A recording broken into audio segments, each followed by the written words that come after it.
Shock Monkey Radio is entertainment for adults, by adults, and the views and opinions expressed here do not reflect upon the sponsors or FXBG Public Radio. For additional information, please refer to the United States Bill of Rights. Stand warned.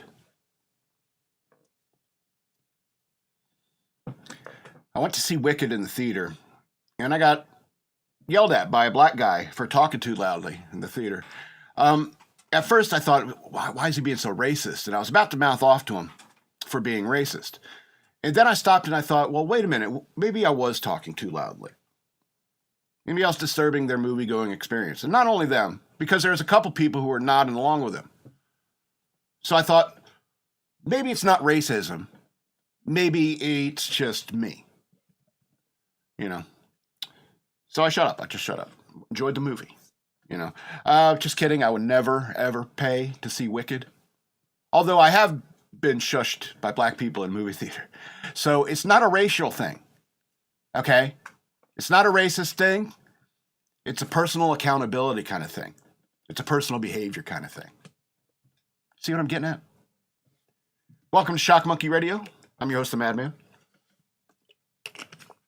I'd like to invite you to become a patron. Go to patreon.com/shockmonkeyradio. Become a patron today. I would appreciate that. Or you can send me money through Cash App. Use the hashtag shockmonkeyradio, all one word. That is also appreciated. You can follow me on social media at DNALETSAW on Twitter. This is the word Wasteland spelled backwards on Twitter. And at SLRobbins13 on Instagram. And on Facebook. Slacking on Facebook again. Facebook, Shock Monkey Radio, Redux on Facebook. Anyway, I got really drunk on Saturday. I don't know if you see this. You see like a bruise there, a little bit of scraping. I fell down. I was really drunk on Saturday. I fell down. I was at home. I only drink like that when I'm at home. And it's funny because, you know, when you've been drinking for 30 years or so, you know, you get really good at this. But I knew I started falling. I knew I was going down, and I had my drink in my hand. Didn't spill it, mind you. And I was able to like put it down on a nearby counter as I fell. Didn't spill my drink. But I knew that had to be the last one. As you see, I got this bruise here. I got a real big bruise on my thigh. I'll spare you that one. And I got a like cut on my knee. And I remember I'm laying there on the floor struggling to get up because I was like wedged in between some toolboxes and stuff. It was in the laundry room, smoking a cigarette, and turned around. Whoops. So as I tried to get up, I was like, oh, thank you, Lord. Thank you, Lord, for keeping me humble.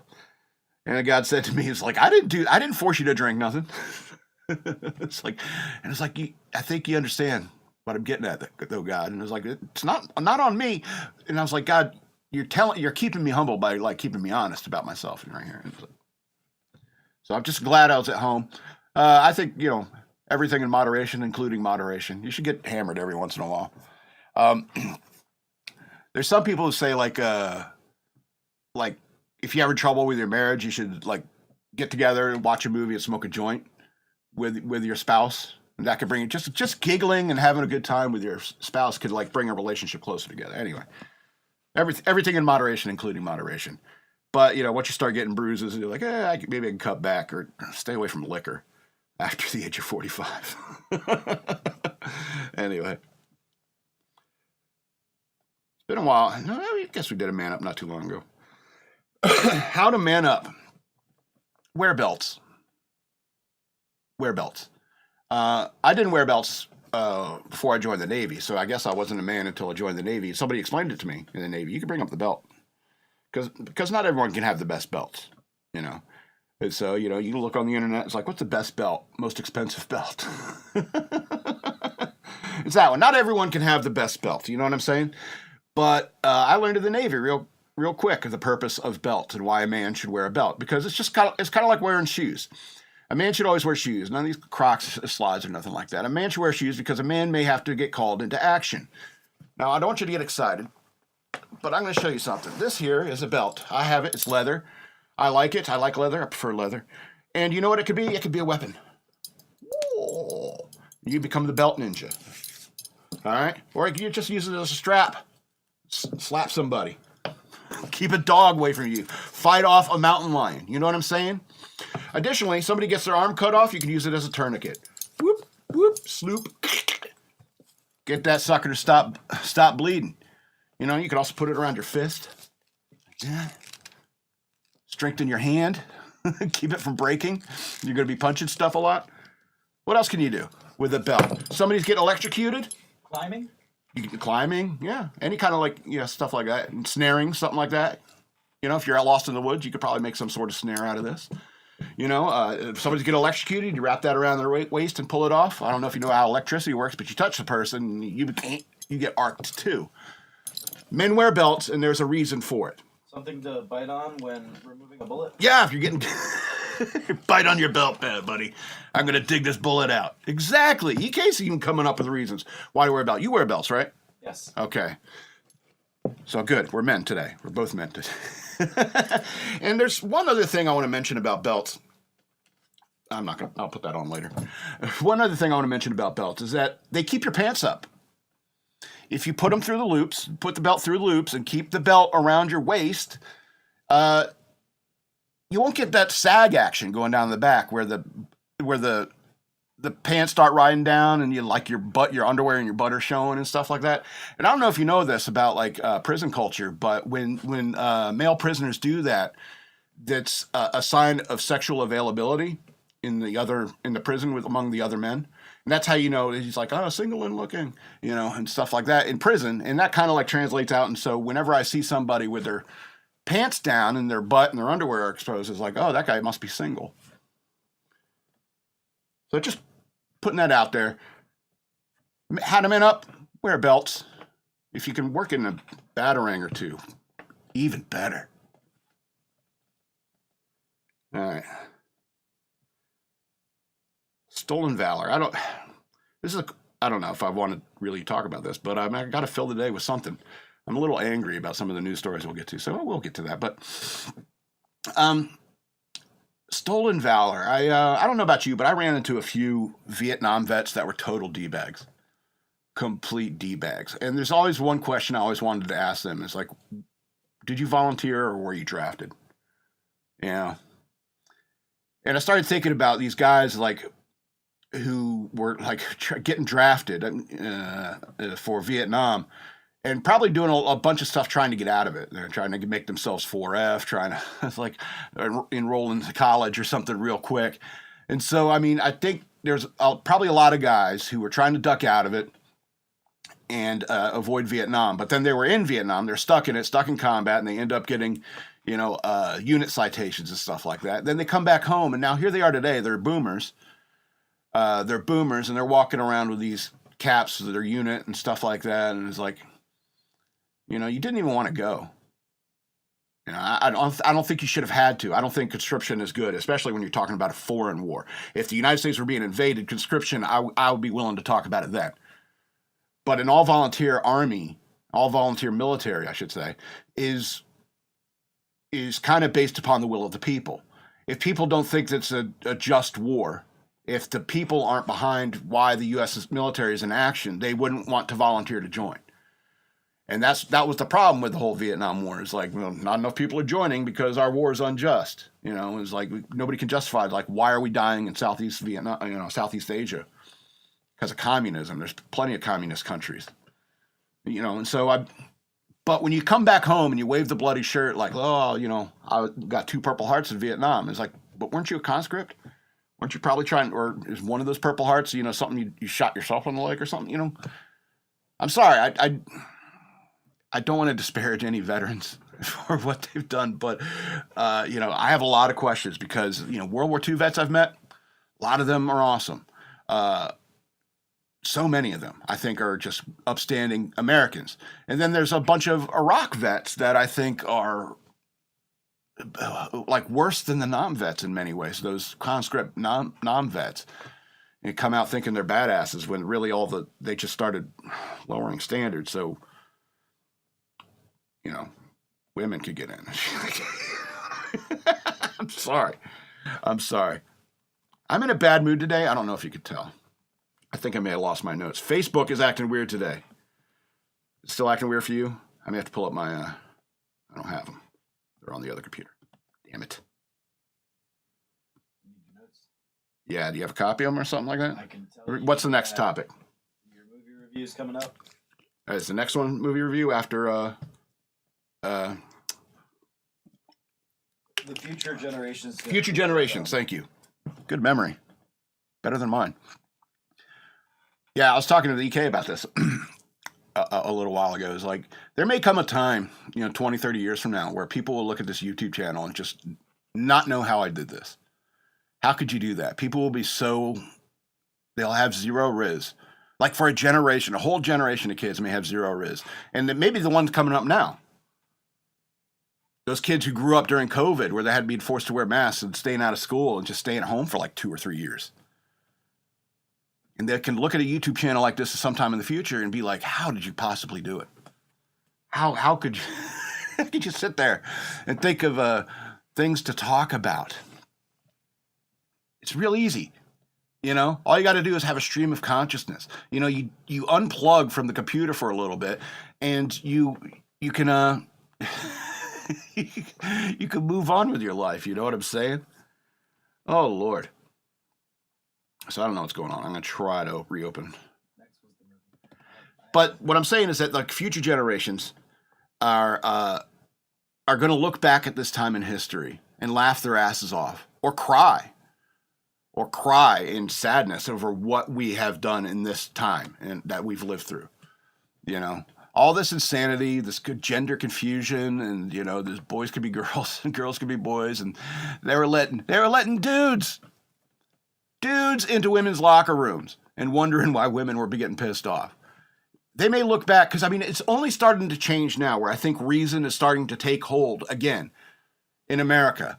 And in the future, they're going to look at us like we were insane. And they're going to lump me into the category of all you people who think, police are totally racist. And Daniel Penny should have gone to jail. Derek Chauvin deserves to be in jail.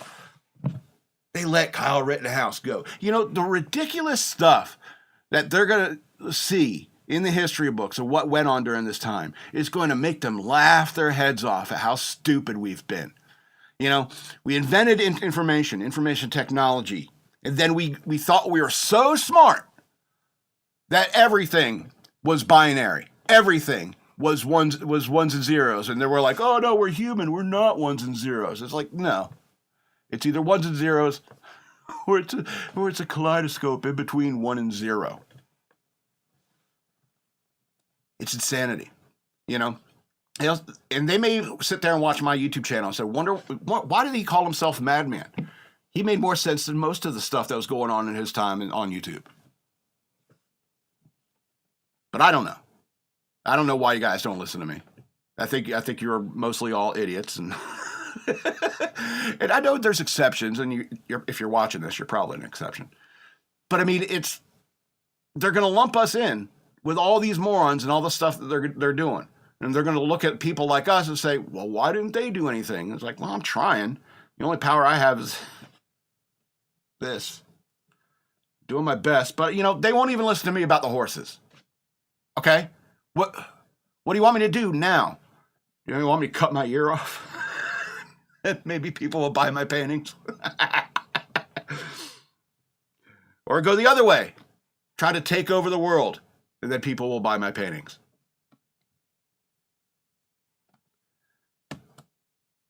All right, let's see if I can get to the notes. Uh-oh. I think we're in. All right, now it's a movie review, right? All right, let's do Renaissance Man. I watched Renaissance Man. Damn, that word is hard to spell. I had to write it like 4 or 5 times for the notes and so forth. And that's one of those words that always gets me. There's a few words that always get me. Renaissance Man, 1994 film. Danny DeVito, actually kind of a star-studded movie with Mark Wahlberg. They got discount Mark Wahlberg for this movie. Ed Begley Jr., Gregory Hines as well, and Stacey Dash. I remember when she was young. Oh man, she's still hot, but wow. Anyway, it's a really interesting movie where what Danny DeVito's, he gets fired or something like that from his job, and he goes finds this at the unemployment office. it's not as funny a movie as you might think it is. All right, he goes to the unemployment office and he finally gets this job teaching at basically a boot camp, teaching these remedial recruits like comprehension. They wanted to teach them comprehension, so he's trying to like get through to these people. You know, they're a bunch of troublemakers in the military, and I remember being in the military. There's a lot of people like that. And so he's like, well, we have to, and so he's sitting there talking to him and he's like, we have to have read something in common or read something so that we can start understanding, you know, your comprehension levels and stuff like that. And they're like, oh, we didn't read nothing. I read comic books, and they all read weird stuff. He's like, okay, maybe if we all write about the same topic, we could talk about comprehension. And so he had I want you to write me a thing about why you're here, why you joined the Army. And stuff like that. And boy, when that scene happened, when I watched this again, it took me right back, because there was a time when I watched this movie before I joined the Navy, and there's a time recently where I watched it and after I'd served in the Navy. And that brought me right back to boot camp and the conversations I'd have with other recruits. Because they started reading these stories in the class about, like, you know, horrible situations they were at home. You know, maybe getting in trouble. You know, I got this girl pregnant. I got to do right by her. And it's like, there's all sorts of stories like that. And when you join like the military, you find out why other people joined. And so many stories are far different from what I was. You know, a good little church boy who's like, I'm sick of college. They don't know anything anyway. So I ended up joining the Navy. You know, and so, and I didn't know like how some kids were growing up in America, especially even in the mid 90s. You know, it's like my dad and I are fighting every day. You know, I'm running away. You know, it's basically, you know, sleeping on friends' couches for as long as they tolerate me before the parents would kick me out, because my dad's always banging on the door. You know, where's my son? You know, these horrible situations they were living in, and they joined the military to escape from. And it's interesting because I went to boot camp with those people, I could see how the military made them into men in a different way that the military turned me into a man. You know, I never had to run from my dad because he's all constantly trying to kick my ass or anything like that. You know, but I mean, it shapes us all up, as they say, gets you all ship shape. So anyway, Danny DeVito's teaching these guys, and they asked him what he was reading. He was talking about Hamlet. He was reading Shakespeare, Hamlet. And so he tries to explain to them the story of Hamlet, and they're kind of getting interested. It's like, oh, this is kind of an interesting story. And you know, it is. Just watch The Lion King. That's a good movie too. So he's talking to them about Hamlet, and then they said, well, read some from it. And so of course it's Shakespeare, so it's and they're like, what is that? That doesn't make any sense. Because I mean, that's what Shakespeare was. It's like it is, I should say, is that, you know, oh, what light through yonder window breaks? It's just Shakespeare saying, and then she turned on the light. You know, that's what it is. But the point is, you got to learn how to translate it. And what better way to teach comprehension than to, like, you know, teach these guys Hamlet. And so he teaches these guys Shakespeare. And there's also a girl in there. These people, these soldiers, Shakespeare. In an effort to educate them in some way. And he's kind of surprised himself that he's teaching Shakespeare to these army guys. Because, I mean, he's a civilian. He kind of like looks down in the military in the beginning a little bit. You know, are they saying kill? You know, he's like, yeah, they're saying kill. They're soldiers, you know. And so, but eventually, you know, he's through a conflict with the first sergeant. The first sergeant and him always, but Gregory Hines, are constantly butting heads because he's like, I don't want these guys reading Shakespeare. I'm trying to teach them to stay alive, how to, you know, support each other in combat, how to be trained killers, to be the tip of the spear. They don't need to understand Hamlet. But Danny DeVito's argument is that, you know, comprehension and understanding, Shakespeare in many ways is an education of warfare in itself. You know, what Henry VIII and even with the quote from the Band of Brothers, we few, we happy few, we band of brothers. They're all PTing in the rain, and Gregory Hines says, tell me some Shakespeare. Give me some Shakespeare. And he gives them that quote from, what is this, Henry V or Henry, what am I thinking of? Henry VIII? Yeah. See, I don't even know that much about Shakespeare. So he gives them that line, and Gregory Hines is kind of like, okay, I guess that does make a better warfighter, a smart smart warfighter is a good warfighter. And so I think that's the point of the movie is that, you know, even, you know, you don't have to be a jarhead, you know. And eventually they all come to respect each other, and they're even their marches are Hamlet's dad was a meanie, or you know, as they're marching, you know, telling the story of Hamlet. So it's a great movie. Yeah, it is. It's hard to translate Shakespeare. All right. So yeah, Renaissance Man, 10 of 13 stars.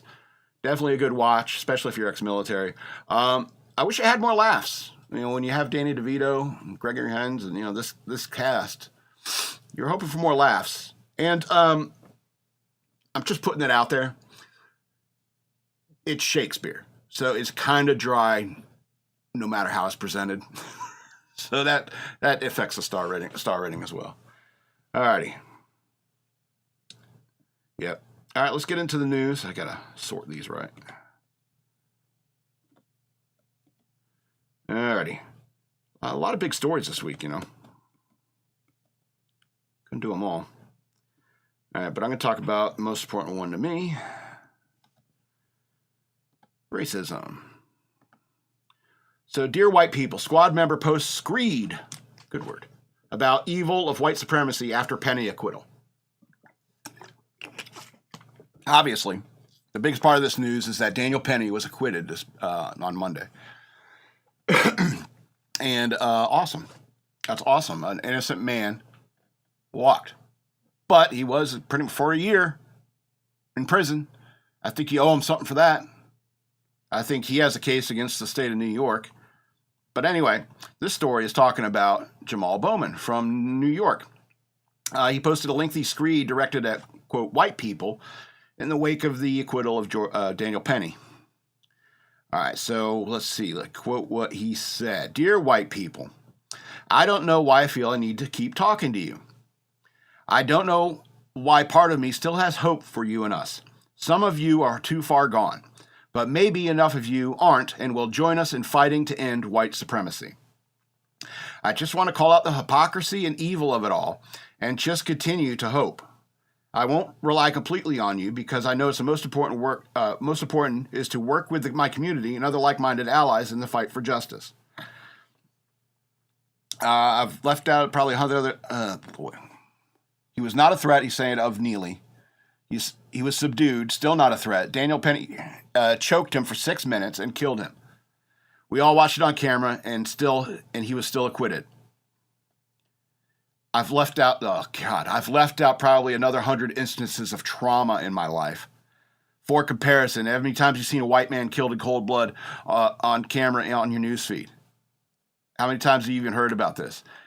The answer is never, never, he said. Well, you know, the news isn't interested in those kinds of things.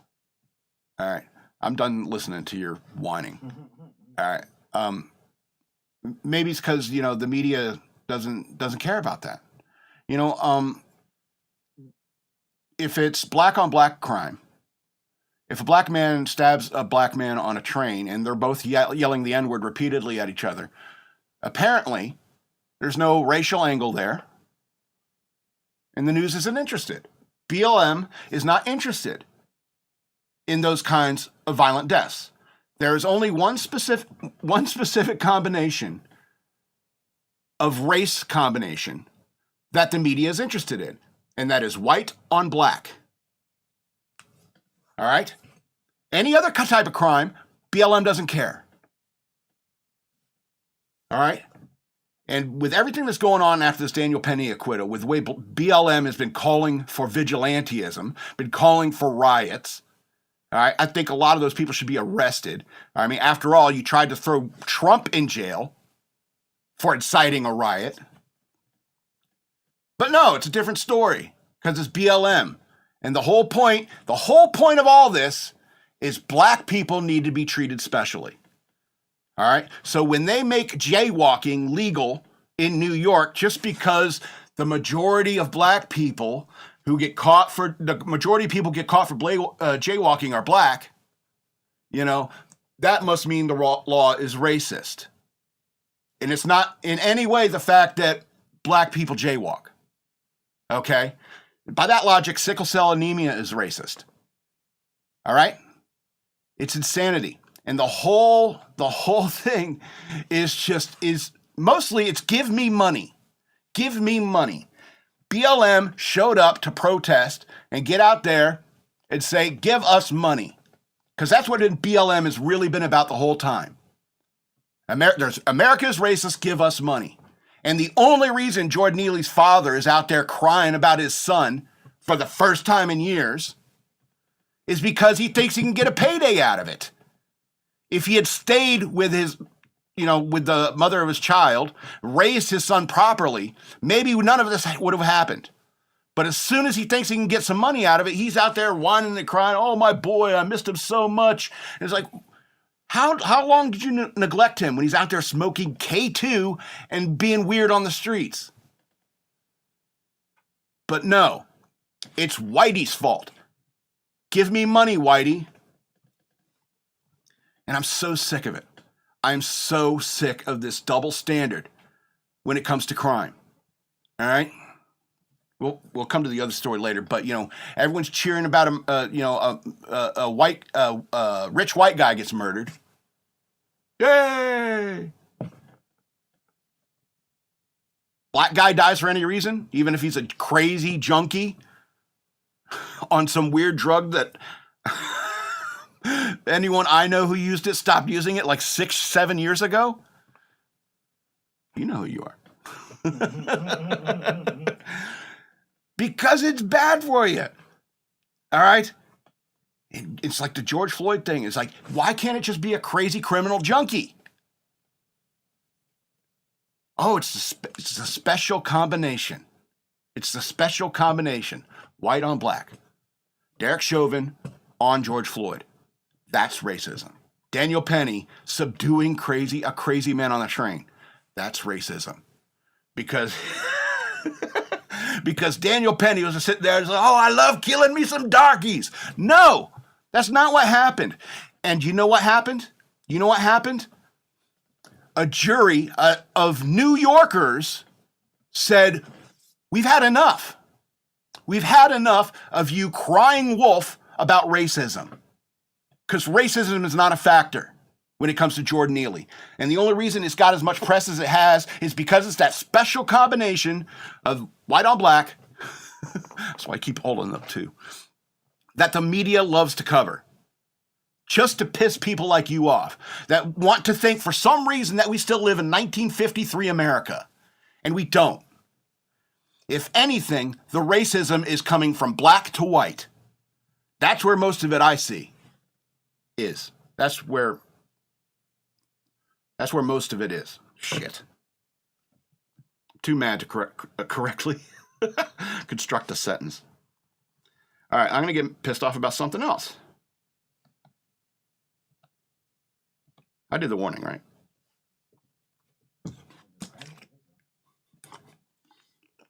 Feel like I should do a warning before every story. Just cut one in later. So, Obamacare provision among Ivy League murder suspects' possible triggers. Also, this is the other big story about Brian Thompson, the United Healthcare CEO who was killed. This weekend? Yeah. Thompson was 50. He was shot from behind on the sidewalk outside the New York City Hilton Hotel on December 4th before a shareholder conference. After a 5-day manhunt for Thompson's killer, Luigi Nicholas Mangione, 26 years old, was taken into custody on Monday at a McDonald's in Altoona, Pennsylvania. He's 26 years old, and this is the year, which is the year that you get kicked off your family's insurance claim. Retired FBI agent Scott Duffy told Fox News Digital. Was he well insured or was he not? Those are the things that I'd be asking as an investor. All right. Yeah. Any kind of conversation about this guy always gets up in the weeds of, always gets lost in the Gordian knot of insurance, medical insurance, and everything's getting twisted up. And that's kind of the point is like when it comes to the healthcare industry, it's like there's nothing more regulated. There's so much government, so many government fingers in the healthcare industry. And plus, you idiots voted for Democrats for too long, and now this Obamacare stuff is coming to fruition, and people are starting to, die. You know, there's some argument that you say is like they're using AI to deny claims and stuff like that. And that isn't right because AI isn't. Like I said, this conversation quickly gets into the weeds of like, oh, the health insurance industry is crazy. And it's like, yes, it is crazy. Quit voting for Democrats. You know, that's what I could tell you. Because this is why, you know, this guy apparently had some health conditions of his own and probably was denied for some claim. And we don't know. You know, because of like the confidentiality of his medical records, you know, we don't really know. Well, that's between him and the insurance company. But, you know, shooting the head of that insurance company is not going to change anything. They're definitely going to cover me now. You know, what's the objective? It's like, do you think that, you know, the CEO personally denied your claim? You know, and does it fix anything? Or does somebody else just get promoted? And they keep on business as usual. And now they got to hire more bodyguards, which increases the bottom line. Yeah. Now prescriptions. Exactly. They got to up their security. Now everything goes up through the roof. All because you're a jackass. You know? And there's so many people who are like cheering this to think it's a good thing. It's like, you people are so twisted. This is socialism. This is like I think Matt Walsh said it, Bolsheviks. You know? This is what they did. I know so many of you are butthurt that Trump won the election, but are you going to go like straight up terrorist Bolshevik on us? Because, you know, that's not good. Because, I mean, we're talking like Weather Underground shit. You know, you got this $1 million studio apartment, and they're probably like $3 million now, in downtown New York, and it's going to blow up because you're building bombs in your dad's third apartment in New York. You know what I'm saying? And that's what it is. It's like there's a bunch of these overprivileged white kids, basically, who think they're revolutionaries. And so they go out and do something as stupid as like shooting it has no bearing on anything.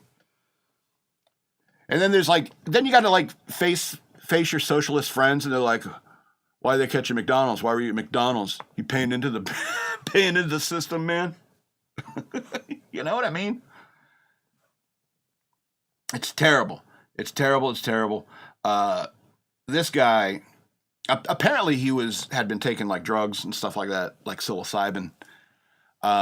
Speaking of weird drugs like K2 and psilocybin, you know, just because you think that, if you think the medical industry is corrupt, I don't blame you. But the solution is never to kill somebody. All right. Also, you cannot like turn to alternative therapies and expect them to have zero consequences. You know what I'm saying?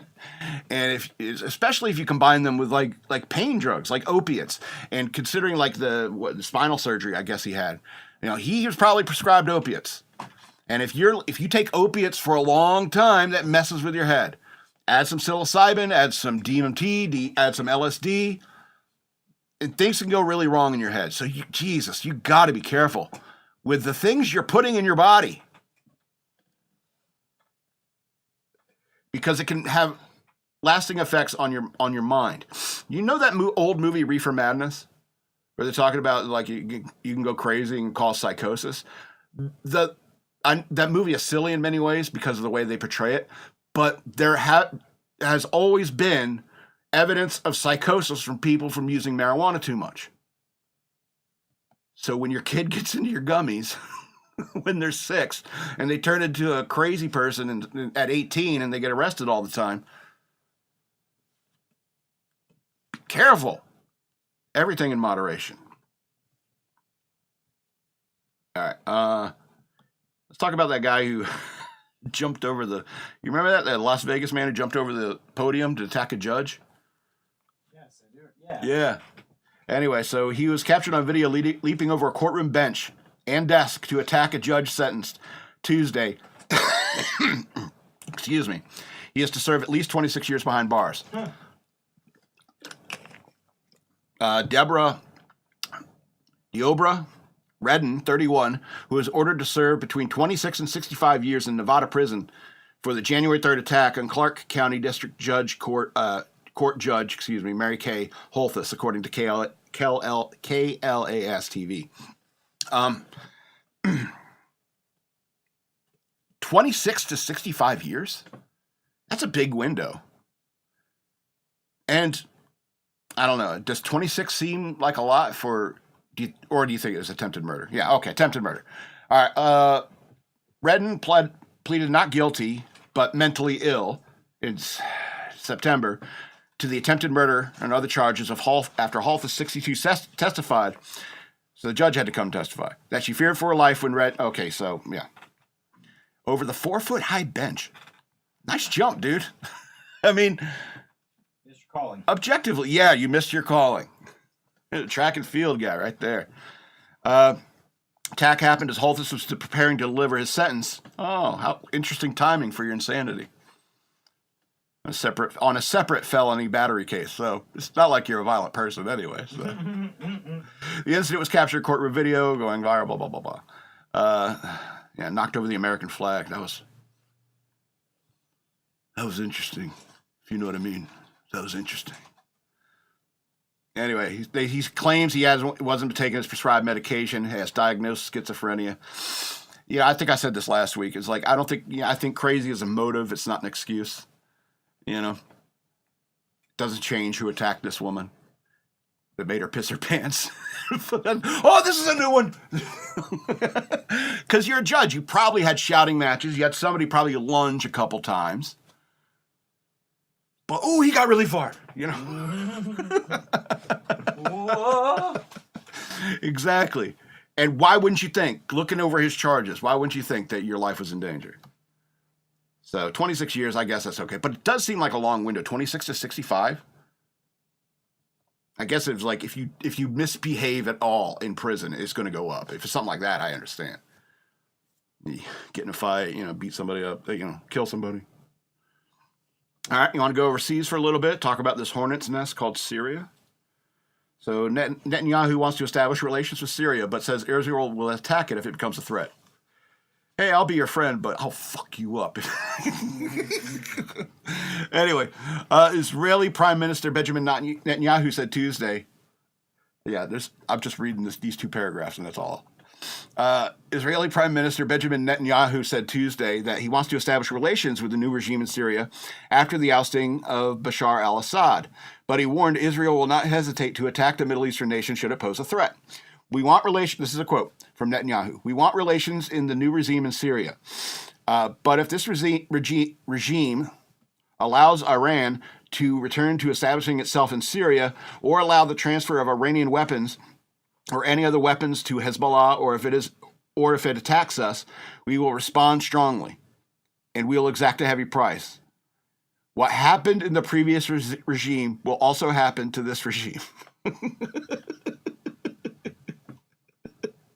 When I read that line, I laughed harder than I just did, because it's true. Netanyahu knows is like. So let me get this straight. It's a bunch of different crazy, corrupt, inbred Muslims fighting over it. So I guess it's just back. Meet the new boss. Same as the old boss. Israel kind of made this happen because they went after Hamas. They went after Hezbollah. They're even Boko Haram, I think, going after them.